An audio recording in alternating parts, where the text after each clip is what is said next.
Sorry. So, do you have any advice on how far you should put plants from, so like edible stuff like veggie garden plants, from away from a septic mound when planting in the ground? All right. First of all, let's talk about what a septic mound is, because some places in the urban setting doesn't have this available. This is more kind of like a rural or suburban area, or all right, a septic field, so-called a drain field or a leach field, is an area in which the septic system can disperse its contents once the tank gets so full. This is not a weird thing. This is not against the law. This is a real thing in which the waste of the house goes in, and then stuff happens and it breaks down, and then it flushes once it gets to a certain level out under the ground.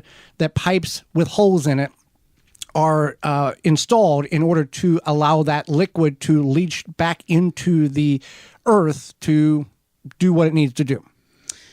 Right. So, yeah, that's exactly what it is. So, for edible gardens near a septic mound, drain field, it's best to maintain a minimum of a 10 to 20-foot buffer from the field's edge, with 50 feet being safer to prevent bacterial contamination of root vegetables from completely treating effluent and to avoid the roots damaging the system. So, shallow-rooted plants like grass or non-edible flowers, you can put them by the mound, but veggies, trees, you want to keep further away. These pipes that go out from the septic tank can range from 12 to 36 inches, 1 to 3 feet below the ground level.